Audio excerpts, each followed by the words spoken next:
നമ്മുടെ സംസ്ഥാനം ചുട്ടുപൊള്ളുകയാണ്. പാലക്കാടും കൊല്ലവും വെന്തുരുകുന്നു. പാലക്കാട് 41 ഡിഗ്രി സെൽഷ്യസും കൊല്ലത്ത് 40 ഡിഗ്രി സെൽഷ്യസുമാണ് താപനില. മറ്റു ജില്ലകളിലും താപനില ഉയർന്നു തന്നെയാണുള്ളത്. ഏപ്രിൽ 11 വരെ ഈ സ്ഥിതി തുടരും എന്നാണ് കേന്ദ്ര കാലാവസ്ഥാ നിരീക്ഷണ കേന്ദ്രം നൽകുന്ന മുന്നറിയിപ്പ്.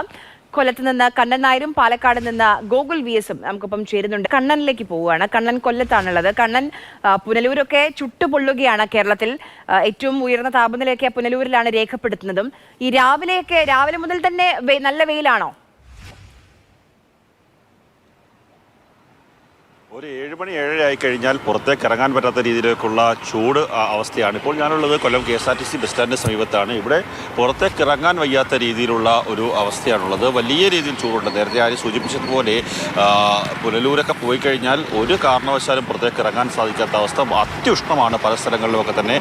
തൊഴിലാളികളായിട്ടുള്ള ആൾക്കാരൊക്കെ തന്നെ വലിയ രീതിയിൽ ബുദ്ധിമുട്ടുന്ന ഒരു അവസ്ഥയുണ്ട്. ഒട്ടേറെ ആൾക്കാർ രാവിലെ ഇപ്പോൾ സാധാരണ ചെയ്യുന്ന നേരത്തെയൊക്കെ ഒരു 6 മണിക്ക് പണി തുടങ്ങിയ ഒരു 11 മണിയാകുമ്പോഴത്തേക്ക് പണികളൊക്കെ അവസാനിപ്പിക്കുന്നത്. പിന്നീട് 3 മണി 4 മണിയൊക്കെ ആകുമ്പോഴത്തേക്കാണ് വീണ്ടും ബാക്കി ജോലികൾ തുടരുന്നത്. അങ്ങനെയൊക്കെ ജോലി ചെയ്യുന്ന ആൾക്കാരാണ് കൂടുതലായിട്ടുള്ളത്. ഓട്ടത്തൊഴിലാളി അടക്കമുള്ള ആൾക്കാരുണ്ട്. ചേട്ടാ, കുറേ ആൾക്കാർ നമുക്ക് കാണാൻ സാധിക്കും. പല ആൾക്കാരും ഈ ഷർട്ടൊക്കെ തന്നെ നനഞ്ഞിരിക്കുന്ന ഒരവസ്ഥയുണ്ട്. ചേട്ടാ, ചൂട് എങ്ങനെയുണ്ട്? ഭയങ്കര ചൂടാണ്. ഇവിടെ നിൽക്കാൻ ഒക്കാത്ത ഒരവസ്ഥയാണ്. ഭയങ്കര ചൂടാണ്.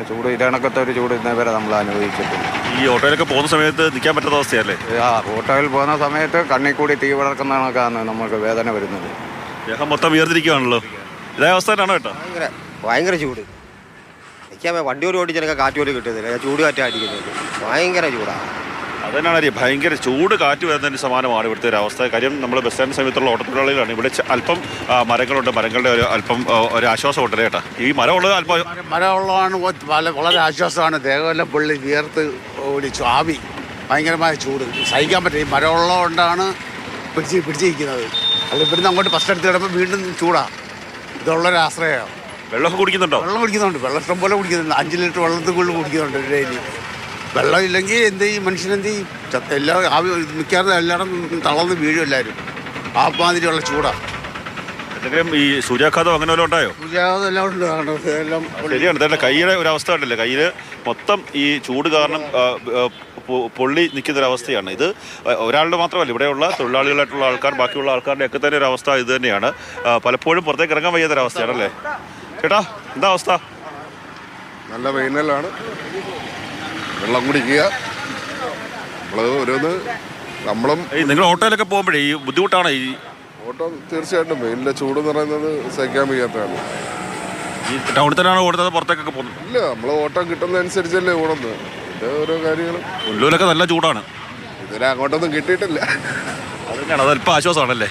അതായത് പുനലൂരിലെ ഒരു അവസ്ഥ പറഞ്ഞു കഴിഞ്ഞാൽ ഓട്ടോ തൊഴിലാളികളൊക്കെ തന്നെ ഈ ഓട്ടോയുടെ മുകൾ ഭാഗത്ത് നമ്മുടെ തെങ്ങിൻ്റെ ഓല കൊണ്ട് മറച്ചിരിക്കുന്ന ഒരവസ്ഥയുണ്ട്. ചില ആൾക്കാരൊക്കെ തന്നെ ചൂടിനെ പ്രതിരോധിക്കാൻ വേണ്ടി അങ്ങനെ ഒരു മാർഗ്ഗം കൂടി തുടങ്ങിയിട്ടുണ്ട് എന്നാണ് ഇന്ന് പുനലൂരിൽ വിളിച്ചന്വേഷിച്ചപ്പോൾ നമുക്ക് മനസ്സിലാക്കുവാൻ സാധിച്ചത്.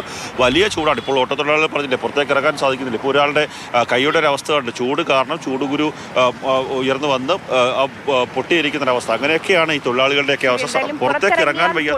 അതാണ് പുനലൂരിലെ സ്ഥിതി. ഇനി ഗോകുലിലേക്ക് പോവുകയാണ്. ഗോകുലുള്ളത് പാലക്കാടാണ്. കോട്ടയം മൈതാനത്താണ് ഗോകുലുള്ളത്. ഗോകുൽ, അവിടുത്തെ സ്ഥിതി എന്താണ്? ഇപ്പം കണ്ണൻ പറഞ്ഞു രാവിലെ 7 മണി മുതൽ തന്നെ പുറത്തിറങ്ങാൻ കഴിയാത്ത എത്ര ചൂടാണ്. പാലക്കാട് സ്ഥിതി എന്താണ്? ആര്യ, ഇതുപോലെ തന്നെ പാലക്കാട്ടെ ചൂടും ഒരു വല്ലാത്ത എക്സ്പീരിയൻസ് ആണ്. ഇതിപ്പോൾ 10 കഴിഞ്ഞേ ഉള്ളൂ. ഇപ്പോൾ ഇങ്ങനെ കഷ്ടിച്ചൊന്നും നിൽക്കാം. ഇനി ഒരു 11 മണിയാകുമ്പോഴേക്കും നമുക്ക് ഈ ദൃശ്യങ്ങളിലൊക്കെ പോയി തന്നെ കാണാം.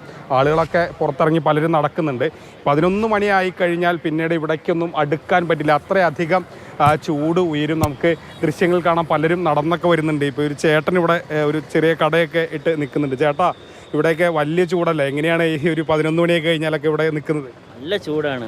11 മണി കഴിഞ്ഞാൽ 10 മണിക്കേ തുടങ്ങിയ ചൂടാണ്. ഇന്ന് നേരത്തെ കാലത്തെ ചൂട് തുടങ്ങിയിരിക്കണമെന്ന് തോന്നുന്നു. കാരണം രാവിലെ വരുമ്പോൾ തന്നെ ഒരു 9-9:30 ആകുമ്പോഴത്തേനും ചൂട് നമ്മുടെ ദേഹത്ത് റോട്ടിൽ നിന്ന് അടിക്കാൻ തുടങ്ങിയ ഈ ചൂട്. ഇത് സാധാരണ അടിക്കണമെങ്കിൽ ഇന്ന് നല്ല ചൂട് അടിക്കുന്നുണ്ട്.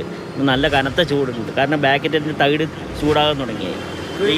ഇതിൻ്റെ ഉള്ളിൽ ഭയങ്കര ചൂടായിരിക്കുമല്ലേ ഈ തകിട്? അല്ലേ, ഒരു 12:30 ആകുമ്പോൾ ഫുള്ളായിട്ട് പൊള്ളാൻ തുടങ്ങും. മുഴുവൻ സമയം കട തുറന്ന് തന്നെ നിൽക്കും. 4-5 മണി വരെ ചൂട് ഇവിടെ നിൽക്കും.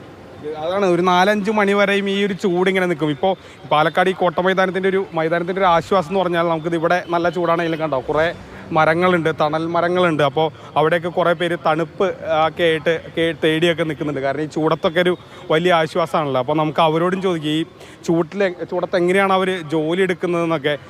ചേട്ടാ, എങ്ങനെയാണ്? ഭയങ്കര ചൂടല്ലേ? എങ്ങനെയാണ് ഈ ഒരു സമയത്ത്? അതിഗംഭീരം ചൂടിൻ്റെ ഇതിന്ന് രക്ഷ നേടാനാണ് ഇവിടെ വന്ന് നേടാൻ വന്ന തണുപ്പുള്ള സ്ഥലങ്ങളിൽ നിൽക്കുക എന്നുള്ളതാണ് നമ്മുടെ ഇപ്പോഴത്തെ കടമ. നന്നായി വെള്ളം കുടിക്കുക, ഇതൊക്കെ നമ്മൾ ചെയ്തുകൊണ്ടിരിക്കുന്നത്. സൂര്യാഘാതം അങ്ങനെ പറ്റും? അങ്ങനെ വല്ല സാഹചര്യം ഉണ്ട്? അതിന് സംഭവിച്ചിട്ടില്ല. പക്ഷെ നമ്മളിപ്പോൾ തണുപ്പിന് ശേഷം രക്ഷ നേടാൻ വേണ്ടിയിട്ട് ഇങ്ങനെ വെയിലിൽ നിന്ന് രക്ഷ നേടാൻ വേണ്ടിയിട്ട് ഇവിടെ നിൽക്കുന്നു. ചേട്ടൻ വെയിലത്തുനിന്ന് ഒരു സൂര്യാഘാതം ഏൽക്കാനുള്ള സാധ്യത കൂടുതലാണ് തോന്നുന്നു. പക്ഷേ അന്ന് മൊത്തം രാത്രി ഒന്നും ഉറക്കില്ല, ശാരീരികമായിട്ട് ക്ഷീണവും ഒക്കെ ഉണ്ട്. അതിനിടെ കൂടെ ഇപ്പോൾ തെരഞ്ഞെടുപ്പിൻ്റെ കാര്യം അതിമനോഹരമാണ്. ചൂട് കൂടുതലാണ്, രണ്ട് ചൂടും കൂടി വരികയാണ്. രണ്ട് ചൂട് കൂടി എന്താ പറയുക, മനുഷ്യൻ ശരിക്കും ഞെരുക്കിയിരിക്കുകയാണ്.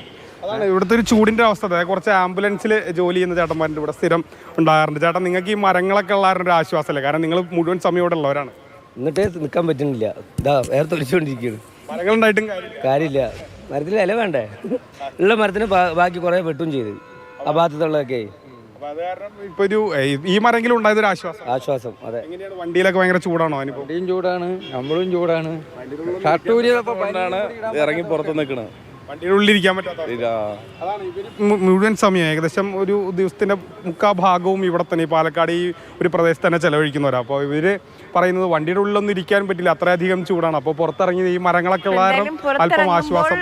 അങ്ങനെയൊക്കെ പൊള്ളുന്ന സ്ഥിതിയാണ്, കരിഞ്ഞു പോവും എന്നുള്ള സ്ഥിതിയിലേക്കാണ് പ്രത്യേകിച്ച് ഈ കൊല്ലത്തും അതോടൊപ്പം തന്നെ പാലക്കാടും ഒക്കെ. അപ്പം പുറത്തിറങ്ങുമ്പോൾ ദയവ് ചെയ്ത് ശ്രദ്ധിക്കുക, വെള്ളം കുടിക്കാൻ ശ്രദ്ധിക്കുക, കോട്ടൺ വസ്ത്രങ്ങൾ ധരിക്കാൻ ശ്രദ്ധിക്കുക. അങ്ങനെ നമ്മൾ ശ്രദ്ധിച്ചേ മതിയാവും, നമ്മൾ ജാഗ്രത പുലർത്തിയേ മതിയാവുകയുള്ളൂ, പ്രത്യേകിച്ച് കുട്ടികളുടെയൊക്കെ കാര്യത്തിൽ. എന്തായാലും ഏപ്രിൽ പകുതി വരെ ഇത് തന്നെയായിരിക്കും നമ്മുടെ നാട്ടിലെ കാലാവസ്ഥ എന്നാണ് വരുന്ന മുന്നറിയിപ്പൊക്കെ.